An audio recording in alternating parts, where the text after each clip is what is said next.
Good morning, my dear students. We'll go through the revision of new product development, which is third module in product lifecycle management. Okay. So the content in this module will be introduction to the new product development, structuring new product development, building decision support system, components of decision support system architecture, estimating marketing opportunities for new product, and finally some assignment questions which have been asked. You are supposed to answer those questions after this video and submit it to me. Okay, first thing, introduction. I already told you what do you mean by new product development. So the development of a new product by a company begins when the need to create a new product appears either due to the emergence of a new technology or the appearance of a competitive product or a change in the existing legal framework, and it is completed with the final introduction of the product in the market. It is called as new product development. See, it starts with when the need to create a new product. It appears either due to the emergence of a new technology. Because of the new technology, the new product have been developed, or the appearance of a competitive product. See, some companies does a kind of a product which will be very demanding in the market, so you want to build a similar kind of a product from your company. So in that case, that new product development will be done, or a change in the existing legal framework because of the some of the rules and regulations by the governance or the legal framework. What do you call legal framework? For that reason, there should be a change in the product. So the new product is developed, and it is completed with the final introduction of the product into the market. A company or an enterprise may proceed to a new product development whether that company or enterprise is a part of rapidly changing market or not.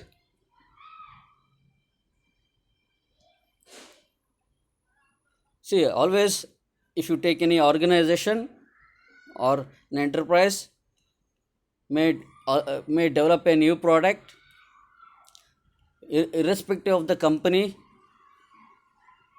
that is changing rapidly with respect to the market or not. If the company is not changing according to the market also, it may have it may enforce it may be enforced to develop the new product. Understand, irrespective of other factors which are mainly affecting the enterprise or the company, the new product has to be developed in those situations. A rapidly changing market is one where a rapid change in the technology leads to swift changes in the structure of the market, the consumer habits, and their attitude. You know that because of the rapidly changing market and the rapidly change in the or the introduction of new technology into the market leads to the swift changes in the structure of the market. There will be a paradigm shift in the structure of the market, the consumer habits, and their attitudes. So the new product development has to be done even in this case also.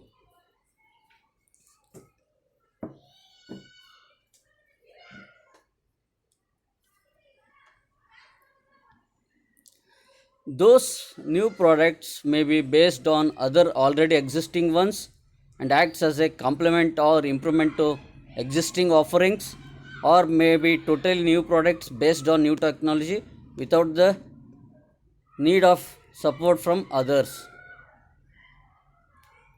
See here, what is new product development means? The product may be already maybe existing, but there may be a certain relevant changes in the product, so that it makes the product wholly as the new product. That is one thing. Or it acts as a complement or improvement to the existing offerings, or maybe totally a new product which is based on the new technology without need of the support from the others. A company or enterprise decision to develop a new product is probably one of the most important decisions to be made in the history of that company or enterprise, because a new product development is directly linked with the development and the evolution of that very company or enterprise. See here, if the company goes for new product development, then it has taken think that it has taken a very vital step in with respect to the growth of the company. If the company doesn't take a step towards the new product development, then you can say that the company is not looking for its growth. So that is the main point here. Because of a new product development is which directly links with the development and the evolution of that company, it's very much needed to survive the market or to evolve in the market. See in the diagram, you can look into the diagram here which I have shown. You can see the major factors which are in the new product, which are affecting the new product development, mainly includes the research and development, customer needs, product strategy, objectives, product ripening, can see product optimization or withdrawal from results. Okay, see here, starting from brainstorming, selection of idea, design and redesign, production preparation. See those four steps involves for new product development. Finally, there will be an output. From that, you will going to get a result. See again, the result is nothing but it is a feedback for product ripening and its objectives. Okay, see it finally goes again to the product strategy or the customer needs. See this brainstorming, selection of idea, design and redesign, production preparation comes under the research and development. So new product development certainly needs a support from research and development, so that it will be helpful for a company to develop a new product.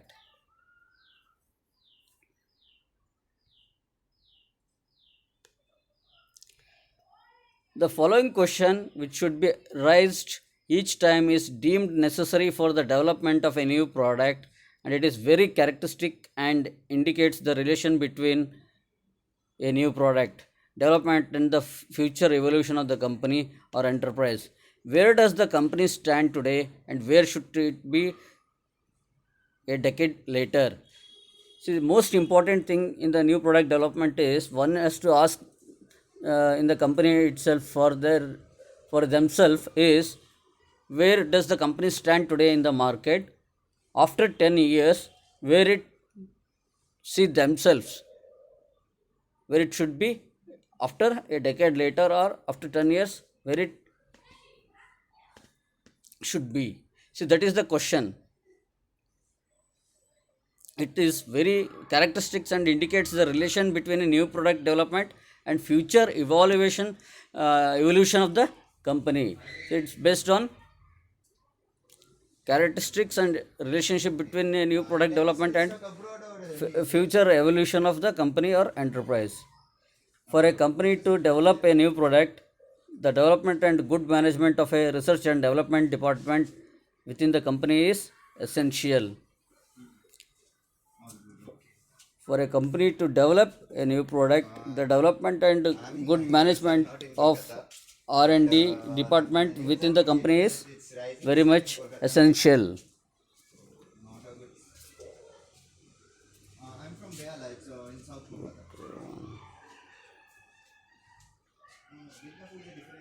Always R&D plays a vital role in development of a new product. The administration, management, and improvement of such departments constitute a fairly difficult task given the fact that market condition and demands constantly change and future developments may be unpredictable. Here, you have to understand that administration, management, and improvements of such departments constitute a fairly difficult task given the fact that market conditions and demands which constantly change and future developments may be unpredictable. For the proper development of a new product, an enterprise should follow the new product development model. It is important for that enterprise to use a questionnaire checklist in order to obtain initial estimate for the need to develop a new product, the way to develop it, and the extent to which this development is feasible. See here, if an organization want to develop a new product, it should follow some new product development model. See, it is very vital to for the company to use a questionnaire checklist in order to obtain an initial estimate for the need. What are the needs required for the new product development, the way to develop it, and the extent to which the development is feasible. So that checklist has to be done by the managers.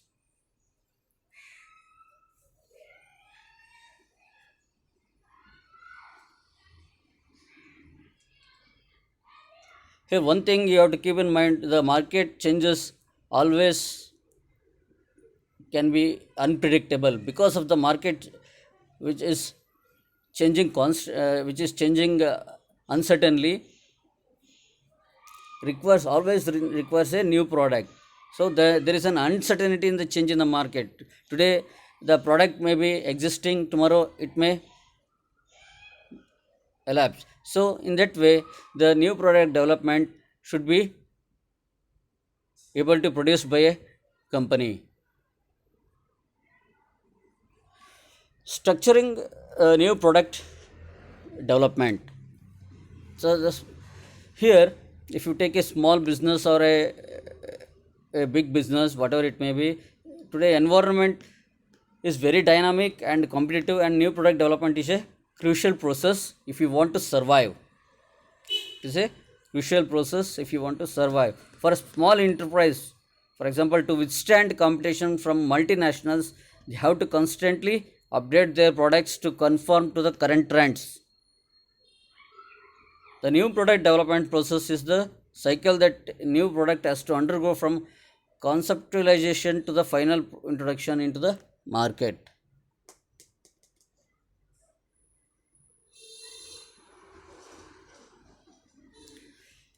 So if you take any small enterprise to withstand competition from the multinationals, they have to continuously update their products to conform with compliance to the current trends.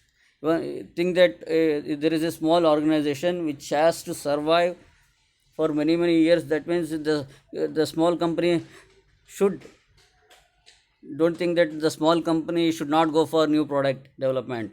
It should has to go for new product development conform to the current trends in the market. The new product development process is the cycle that a new product has to undergo from conceptualization stage to the final introduction into the market. Always you know that from the concept to the market stage, the new product development has to be done. It is a cycle, right? So I am going to show you a figure here. The first step, the 5 phases of new product development. First phase is opportunity identification and selection. Second phase is concept generation. Third phase is project evaluation or concept evaluation. Fourth stage is development. Fifth phase is launching the product into the market. These are the 5 main stages of new product development. It starts with opportunity identification and selection, then with the conceptualization, concept generation, concept evaluation, development, and launching the product into the market. These are the 5 stages involved in new product development process. Structuring new product development, again here in this 5 phases, guide the new product development process for small businesses. That is idea generation, screening, concept development, product development, and finally commercialization. We'll go through the each phases. Phase 1, idea generation. This is the initial stage where a business source for ideas regarding a new product will be done. See here I have shown in the diagram that first phase is the idea generation. So here initial stage where business sources for ideas regarding a new product will be done.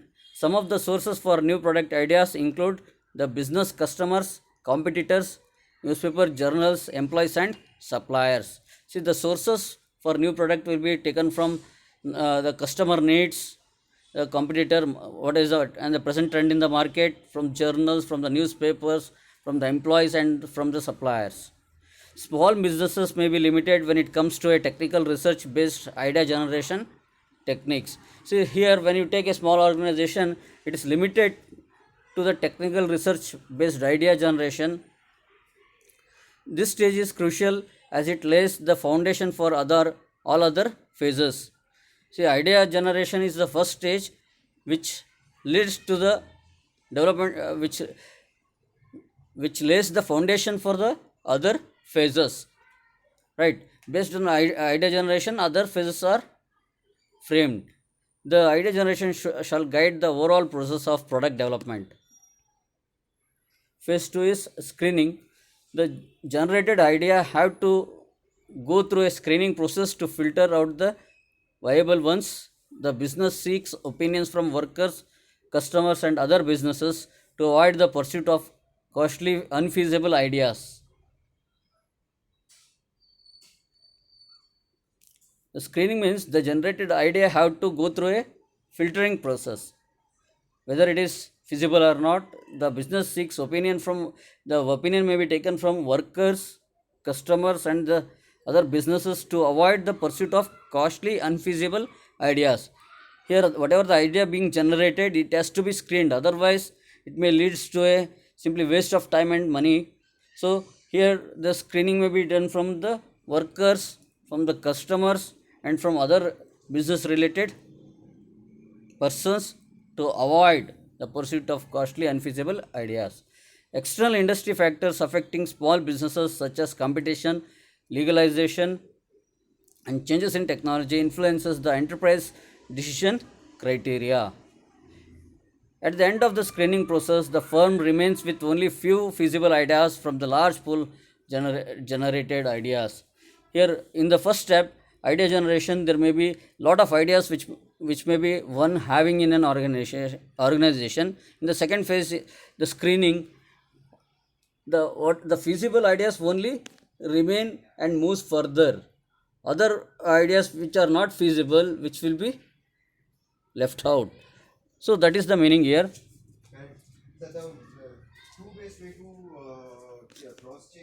Structuring new product development, phase 3, concept development. The enterprise undertakes research to find out the potential cost, revenues, and profits arising from the product. The business conducts a SWOT analysis to identify the strength, weakness, opportunities, and threats existing in the market. The market strategy is to set out to identify the product's target group, which facilitates segmentation of the product's market. Market segmentation is important as it enables the firm to identify its niche. The identified niche influences most of the marketing decisions. The enterprise undertakes research to find out the potential cost, revenues, and profit arising from the product. Right. The business conducts a SWOT analysis. Always in the concept development, it conducts a SWOT analysis to identify the strengths, opportunities, weaknesses, and threats existing in the market. The market strategy is to set out to identify the product target group, which facilitates segmentation of the product market. Market segmentation is important as it enables the firm to identify its niche. The identified niche influences most of the marketing decisions.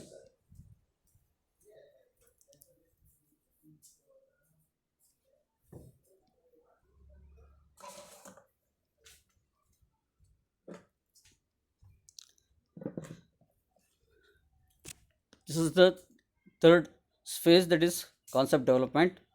Fourth phase is product development. Product development entails the actual design and manufacture of the product. Development commences with the manufacture of a prototype that facilitates market testing. Based upon the results of the test, the business owner decides on whether to undertake large scale production or not. Product development entails the actual design and manufacture of the product. Development commences with the manufacture of a prototype that facilitates market testing. Based upon the results of the test, the business owner decides on whether to undertake large scale production or not.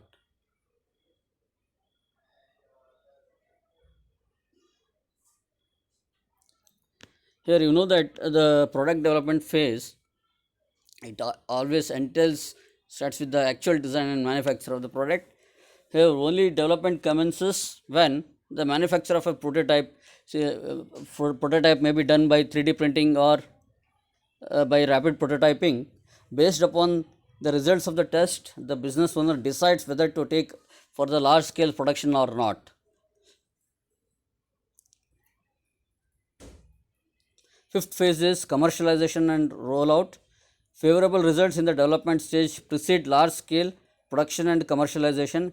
Here, the business launches its promotion campaign for the new product. The market research conducted during the conception stage influences the timing and location of the product launch. The market research conducted during the conception stage influences the timing and location of the product launch. Right. See, the final phase is nothing but commercialization. That means bringing the product into the market and rolling out. So here, favorable results in the development stage always makes an company product to produce in a large scale and commercialization. Here, the business launches its promotion campaign for the new product. The market research conduct during the conception stage influences the timing and location of the product launch. Again, here launching the product needs timing. See, that is very very important. One has to understand. Simply they can't launch the product when they require. So it's nothing but it based upon the research about the market. And the research about the market is done fairly, then only the product will be launched into the market. So that time is a very vital concept in a product launch. So next concept is building decision support system.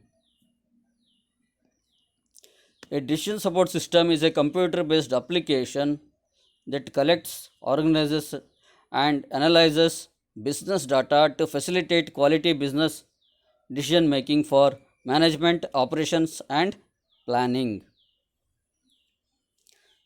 I will repeat once again. A decision support system is a computer based application that collects, organizes and analyzes business data to facilitate quality business decision making for management, operations and planning. So it is nothing but computer based application.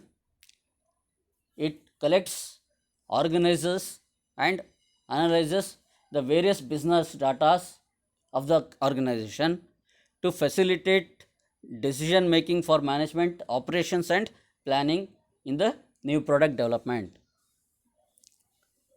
A well designed decision support system helps decision makers in compiling a variety of data from many sources like raw data, documents, personal knowledge from employees, management, executives and business models. Always building decision support system helps in compiling in collection of very wide data from many sources, right? From raw data, from personal knowledge from the employees, from the documents, from the management, from the executives, and from the business models. DSS analyzes helps companies to identify and solve problems and make decisions. Always decision support systems helps to solve the problem with respect to the new product development by identification and solving it, and helps to take decision for new product development. Typical information gathered by de- uh, bus- decision support system may include projected revenue and sales figure, some based on new product sales projections, comparative sales figures between selected time periods, inventory data organized into relation database for timely analysis.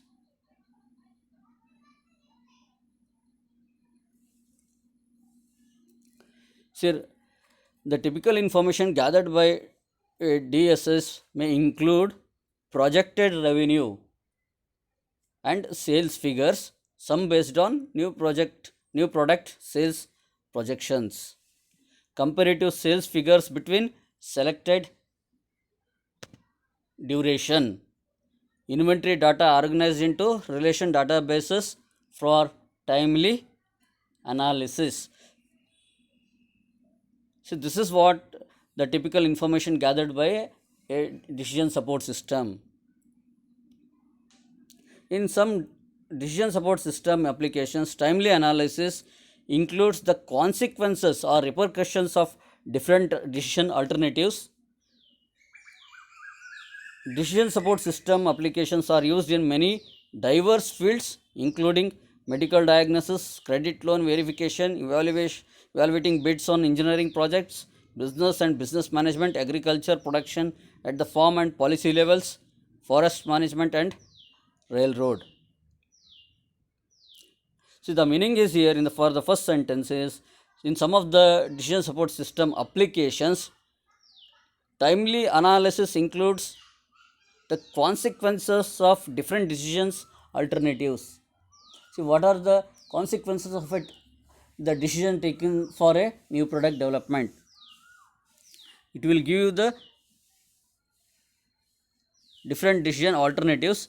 The applications, if you take the DSS applications, which may include diverse fields, not only for a certain organization for engineering field, it may it will have application in many other fields like in medical diagnosis, credit loan verification, evaluating bids on engineering products, business and business management, agriculture production at the farm and policy levels, forest management even, and in the railroad constructions for evaluation of defective rails also. See, these are the applications of some of a decision support system. Next is components of decision support system architecture. We will go through the architecture of components decision support system. As you know, this question has been asked many times in the examination. A decision support system consists of three main components, namely database, software system, and user interface.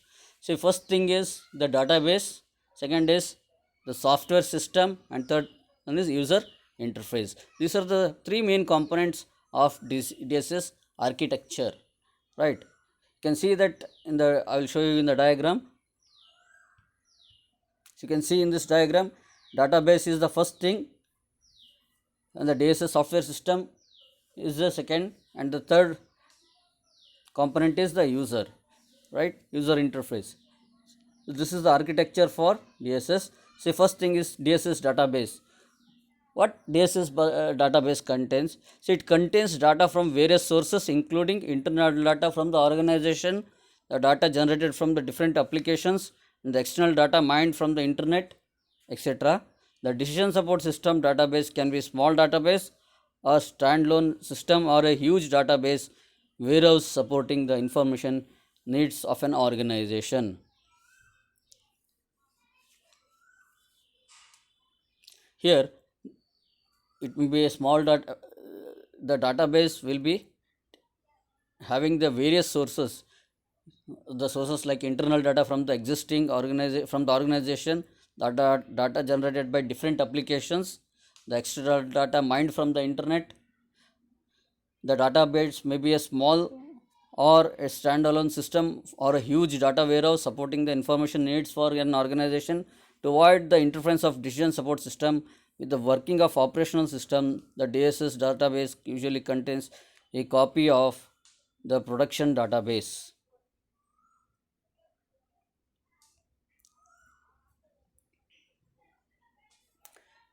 DSS software system, second uh, part of the component of the architecture is DSS software system. It contains various mathematical and analytical models that are used to analyze the complex data, thereby producing the required information. A model predicts the output in the basis of different inputs or different conditions, or finds out the combination of conditions and inputs that is required to produce the desired output. A decision support system may comprise different models where each model performs a specific function. The selection of models that must be included in a decision support system family depends on user requirements and the purposes of decision support system. Note that the decision system software contains the predefined models using which new models can be built to support specific type of decisions. See what decision support system software system consists of. It consists of various mathematical and analytical model that are used to analyze the complex data, thereby producing the required information to the user. A model predicts the output in the basis of different inputs. Right, you are giving an input from the database, right, to the system software or different conditions, or find out the combination of conditions and input that is required to produce the desired output. A decision support system may compromise different models which each model performs a specific function. The selection of models that must be included in a decision support system family depends on user requirements and the purposes of DSS. The selection of models that must be included in decision support system depends on user requirements and the purposes of DSS. Note that decision support system software contains the predefined models using which new models can be built to support specific type of decisions.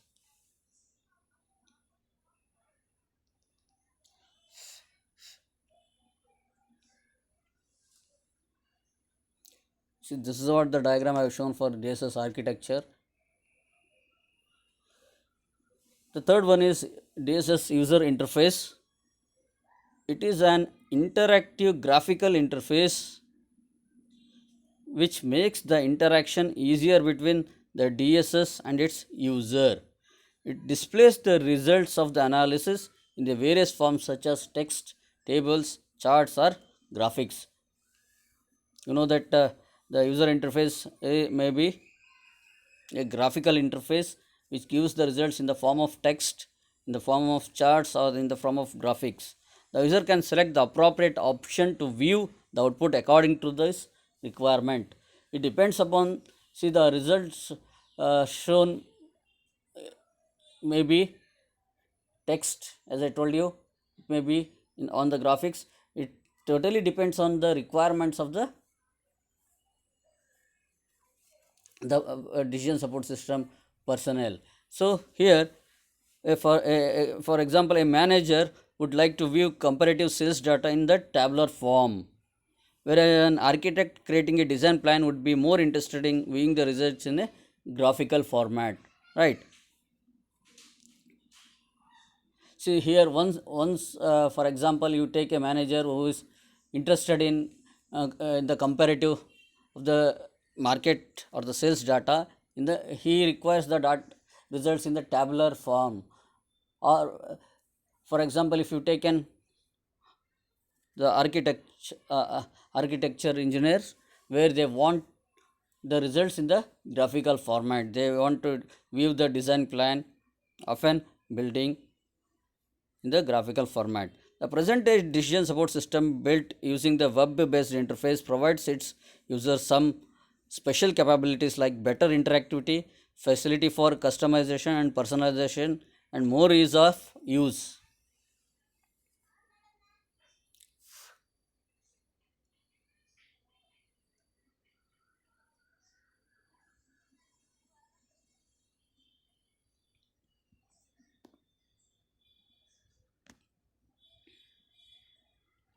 See, the meaning is here the present day DSS built using website based interface provides its user some special capabilities. See, if it is a web based DSS, it gives users some special features like better interactivity, facilities for customization and personalization, and more ease of use. So it is always a web based DSS system is used for the for these reasons. Now the next topic is estimating marketing opportunities for new product. Market opportunity is defined as a need or demand in a market that a company can capitalize on by introducing a new product or service. One should be capable to express market opportunity in terms of numbers, not just by describing trends.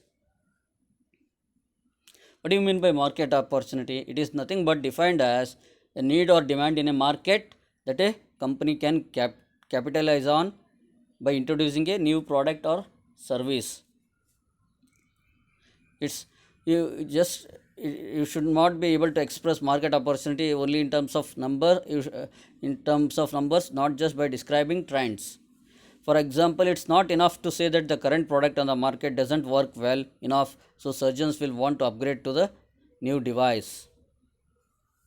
See, that is the example. Instead, you should be able to determine the size of the market in units and dollars, how much market growth or decline that market will experience in the next few years, which allows you to calculate the revenue you could expect to capture with your innovation. Once the product has been launched into the market, see, the organization should be capable of estimating that products withstand in the market, say for how many days, for how many months the product will withstand, will grow or decline. Those are all calculation has to be done by by the use of innovation methods.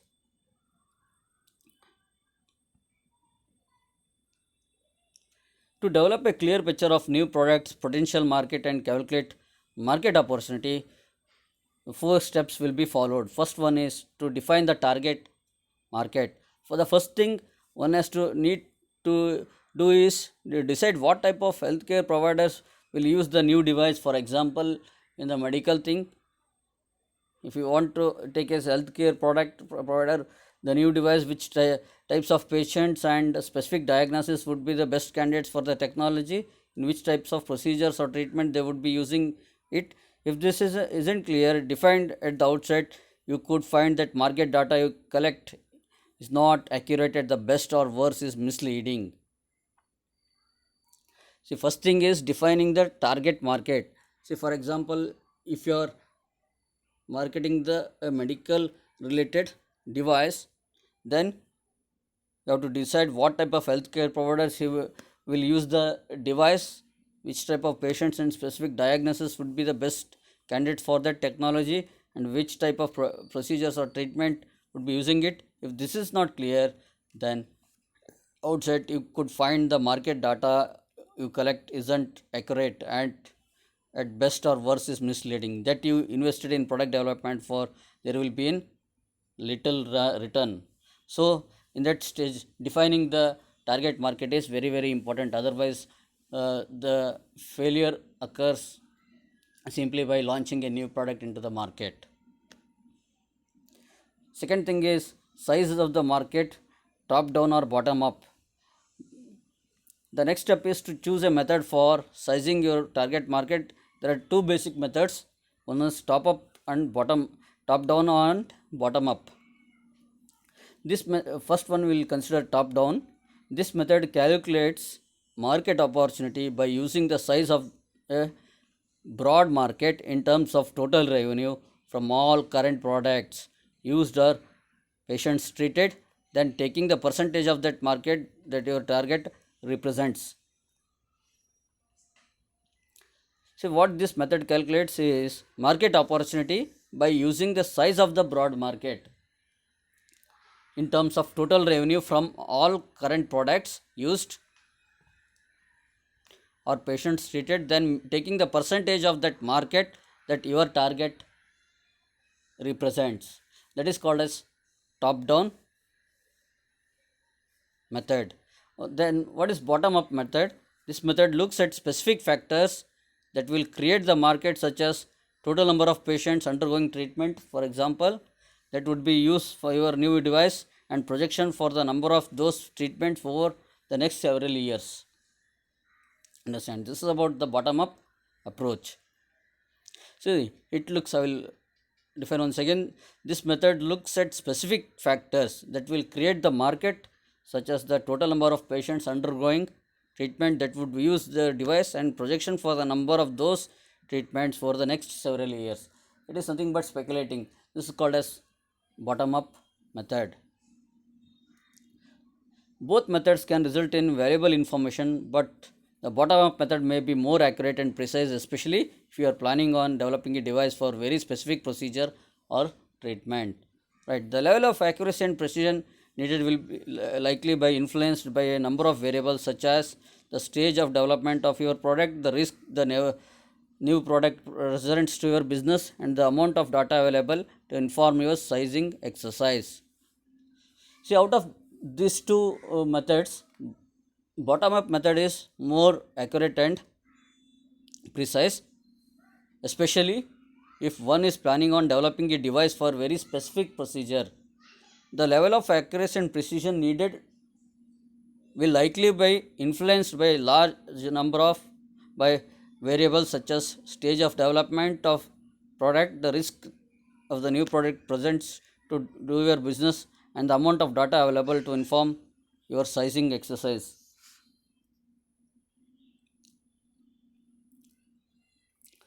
The third step is crunch the numbers. Once you have chosen the methods you will see used to determine the size of market opportunity, you need to find data on which to base your calculation. Focusing on finding reliable data, your market opportunity estimation is only as accurate and valuable as the data you use. Good sources include government and trade statistics, as well as research from market analysts and sales data from the current suppliers. This is the third step.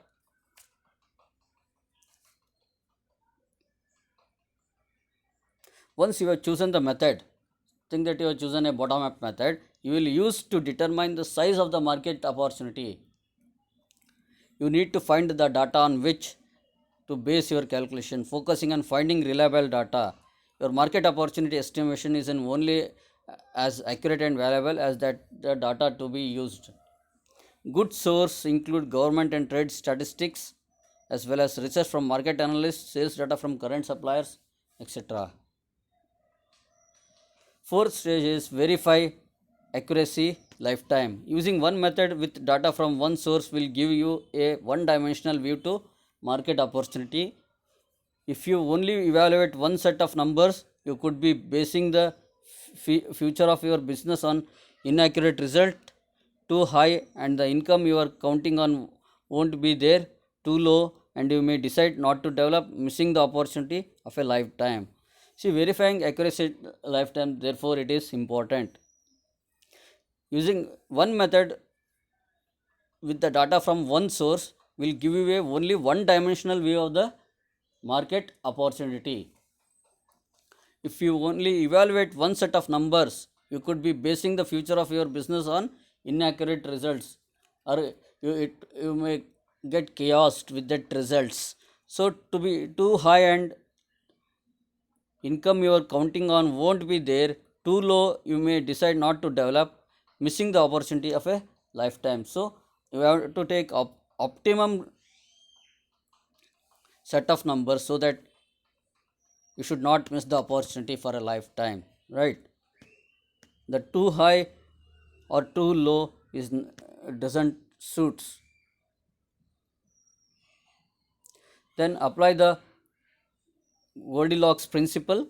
Once you have estimated market opportunity, you need to assess whether the projected market is too large or too small or just right. If the market is too small to produce for the revenue you needed, you likely cannot justify continuing with the current plan. So you could not, you should not continue with the current plan of producing more number of items if the market is small. The market is much larger than you anticipated. In that case, you should confirm that you defined and sized your target market accurately. If the market size is more than anticipation, you should confirm that you defined and sized your target market accurately. If your market is well defined and sized correctly, then you consider how could keep with the demand if you were the only supplier, how these insights would shift the competitive landscape, whether the pace and the scope of your product development plan supports the market opportunity. If the market size is right according to your estimations, then it will be easy for you. The only thing is you have to maintain, uh, you have to meet the demand and supply. That is the thing.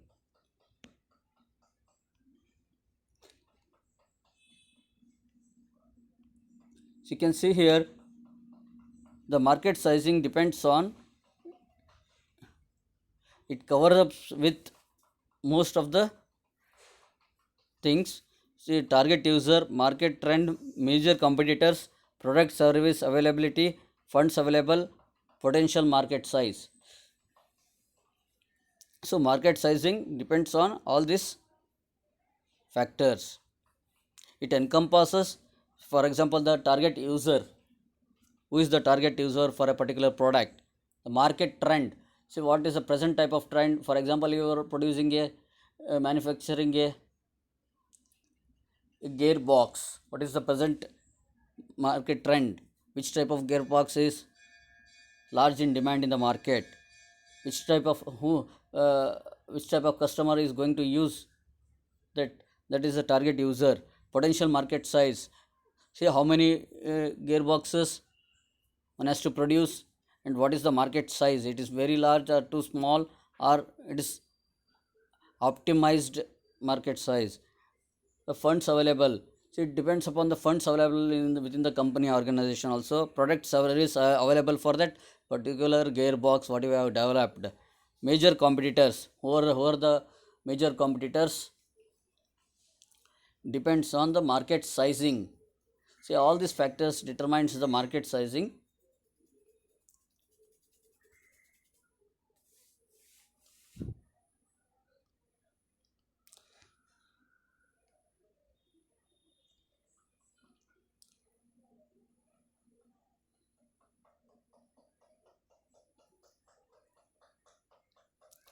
See here, one thing you have to keep in mind that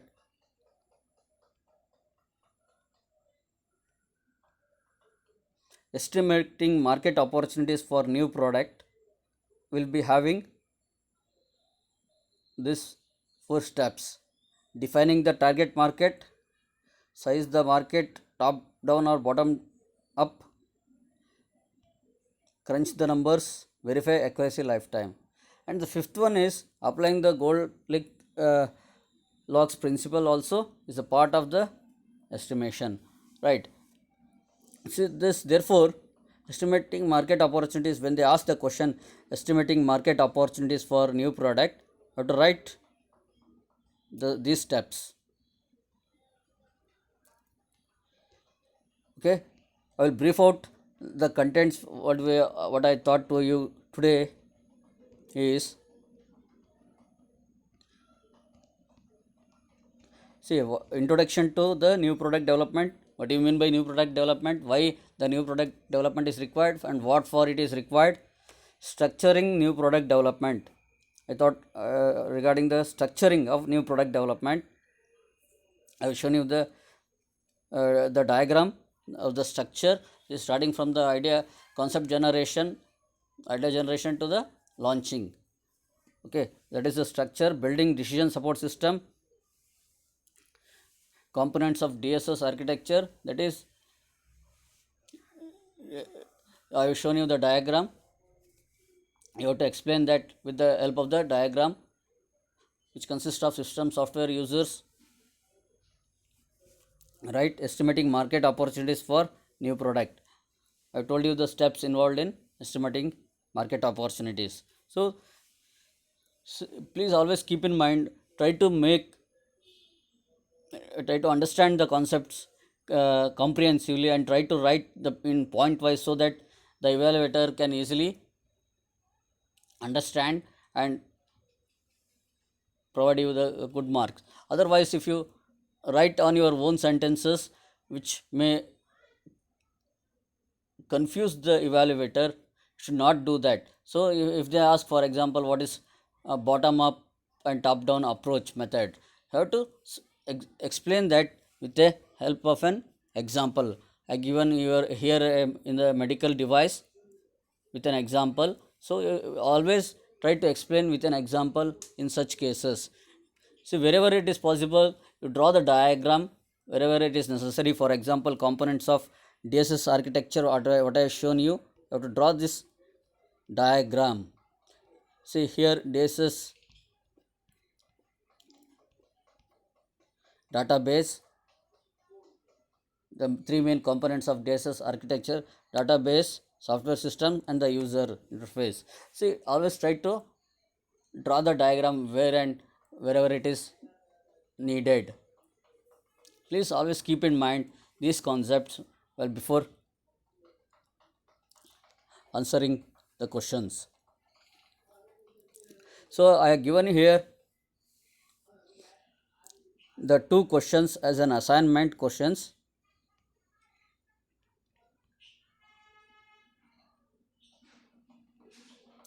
Explain building of decision support system, explain architecture of decision support systems. These two questions they have asked in the examination for many times.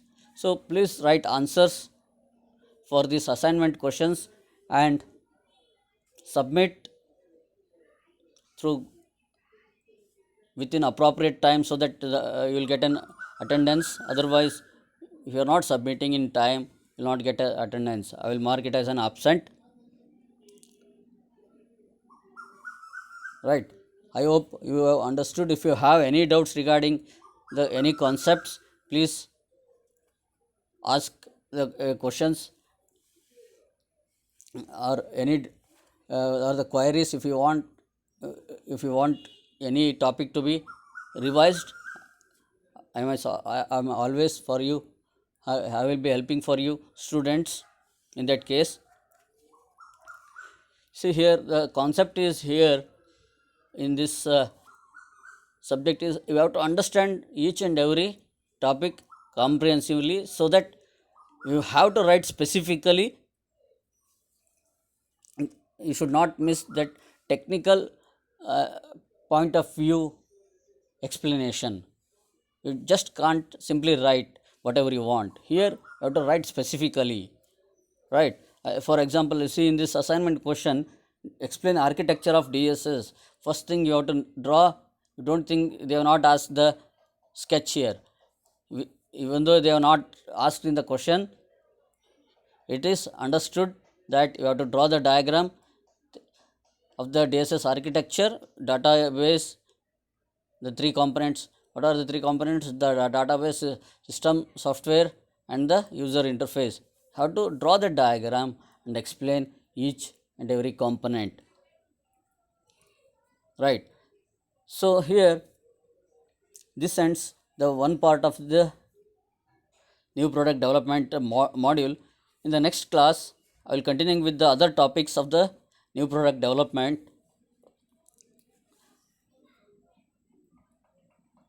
Okay. Thank you. That's it for this video lecture. Thank you.